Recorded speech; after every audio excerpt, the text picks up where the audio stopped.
আমরা বেশ কয়েকজন রোগীর সাথে দেখা করেছি, এমার্জেন্সি ভর্তি আছেন, অনেকেই ব্যথা পেয়েছেন, কানের পাশে এর কারণে কানে শুনতে পাচ্ছেন না, অনেকেই আঘাত পেয়েছেন, কারো কারো মাথায় আঘাত আছে, পায়ে আঘাত আছে। আসলে এটা খুবই লজ্জাজনক যে আমাদের দেশে যারা শিক্ষক আছে শান্তিপূর্ণ আন্দোলনে তাদেরকে এইভাবে আঘাত করা হয়েছে। এটা সুষ্ঠু তদন্ত এবং দ্রুত বিচার অবশ্যই করা প্রয়োজন এবং দাবিটা আসলে যেই দাবি ওনারা অলরেডি আদায় করে ফেলছেন সেটার বাস্তবায়নের জন্য আন্দোলন, এই বাস্তবায়নের জন্য যে আন্দোলন করতে হবে এটা খুবই দুঃখজনক। আমরা চাই না এরকম কোনো পুনরাবৃত্তি আর বাংলাদেশে হোক এবং শিক্ষকদেরকে এইভাবে অবহেলা, এইভাবে নির্যাতন আসলে কোনোভাবেই মেনে নেওয়া যায় না। এরকম যেন কখনোই আর পুনরাবৃত্তি না হয় সেই জন্য যথাযথ পদক্ষেপ গ্রহণ করতে হবে।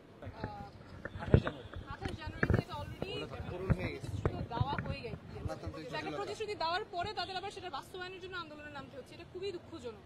আন্দোলন দাবির জন্য আন্দোলন করতে হবে, আবার বাস্তবায়ন সেই যেটা প্রমিস করা হয়েছে সেটার জন্য আবার আন্দোলনে নামতে হবে। তাহলে মানুষরা কাজ করবে কখন? শিক্ষকরা ওনাদের তো ক্লাসরুমে থাকার কথা, ওনাদের তো এখানে মাঠে থাকার কথা ছিল না। ওনাদের যে আবার যেই প্রতিশ্রুতি সরকার একবার দিয়েছে সেই প্রতিশ্রুতি আদায় করে নেওয়ার জন্য আবার নামতে হচ্ছে, সেটা তো খুবই দুঃখজনক এবং এরকম হওয়া উচিত নয়। এটা আমরা বারবার দেখছি, ইভেন যে সংস্কার কমিশনের প্রস্তাবগুলো আছে সেখানেও বাস্তবায়নের জন্য আলাদা করে কথা বলতে হচ্ছে।